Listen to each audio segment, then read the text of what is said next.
I just want to mention this first because what I did was I consumed 0 calories over the course of 25 days.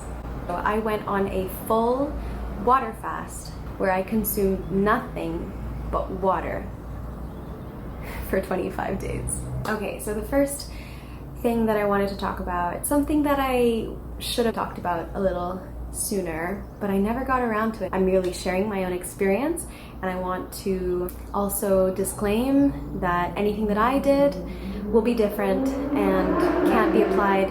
Cars are going crazy now that there aren't many cars on the street. I mean, drivers are going crazy now that there are not many cars on the street, but anyway, every person is different. Everybody comes from different backgrounds, genetic history, mindsets, personalities. These should all be taken accounted for. I did tons of research and I did months of preparation before going into this month-long fast. I did a combination of intermittent fasting, doing 16-8, 18-6, 20 and 4, 24 hours, alternating days, 48 hours, 72 hours, doing it on a weekly basis. I did pretty much everything that you can think of. So 25 days of consuming nothing but water was physically challenging, definitely, emotionally, mentally, and spiritually. One of the first questions that people ask me, how did I possibly do that? And honestly, if it wasn't for my faith and the motivation behind undertaking such a feat and such a journey, then I would not have been able to go through the process and enjoy every moment.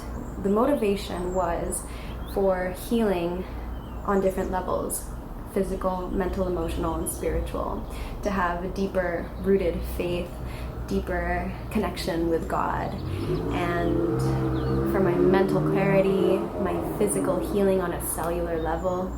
That's what I experienced in stages. From day 1 to day 25, there were phases.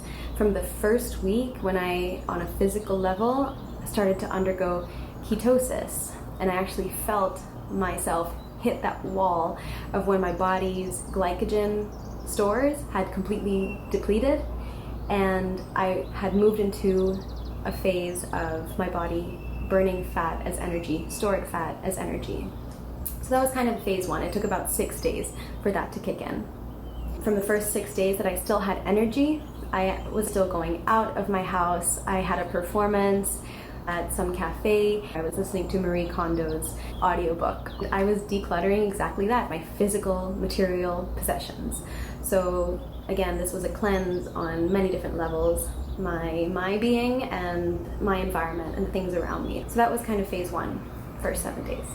The next 7 days were challenging because my body was now day by day getting weaker and weaker. I had come from a background of eating a nutrient-dense diet that was all plant-based, 100% plant-based, so no inflammatories like milk, no acidic food like meat or dairy or eggs. I worked to fuel my body and to fill my body with enough nutrients and minerals coming into the fast in order for my body to use and to draw from the stores in my body to heal and to repair. When I started this fast, I was a little heavier than I am now. I think I was close to 60 kilos, which is a little heavy for me.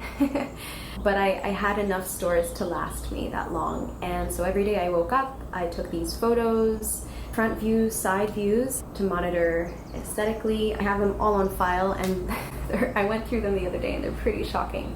But it's amazing what the body can do and withstand. I also took my blood pressure, I took my heart rate, I took my measurements as well, and I monitored my feelings, my emotions, what I was going through, the dreams I had. I wrote it all down in my journal, and I think it was maybe halfway through, 2 weeks into the process, when there were days I could not even pick up my pen to write in my notebook. I was like, this is way too tiring. I just picked up my phone and started recording.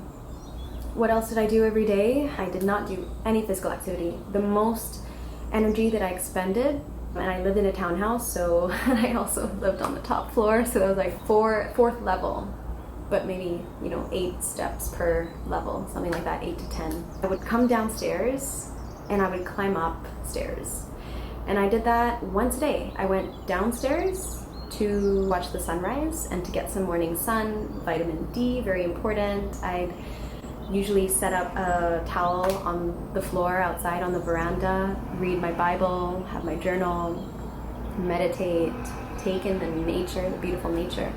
And I would spend most of the day downstairs where my parents were, and they were very supportive. I was reading a book by Dr. Caroline Leaf on how to rewire your brain, your neural pathways.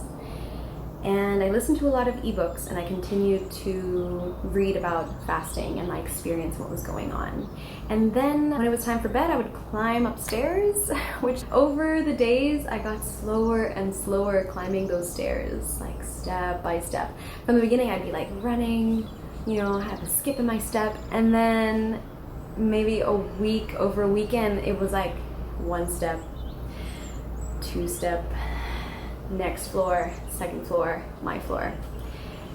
The most that I would carry, apart from my own phone, which was super tiring in itself as well, and then the pen to write in my journal, which I eventually stopped doing and just recorded through voice notes, and then sometimes videos, but not very often, because I was also trying to stay away from whatever I felt like staying away from. If I didn't feel like taking a video of myself, I didn't. Didn't spend too much time on social media either. The most that I carried was my jug of water that I would just pick up and drink out of. That was it. And to get up to go to the bathroom. But apart from that, 90% of my day or 95% of my day was me lying down and giving my body the space to rest and not to put any stress on my body, because I wanted to stay in this state of relaxation and calm, and for my body to know, like, this is a safe place, this is a safe space.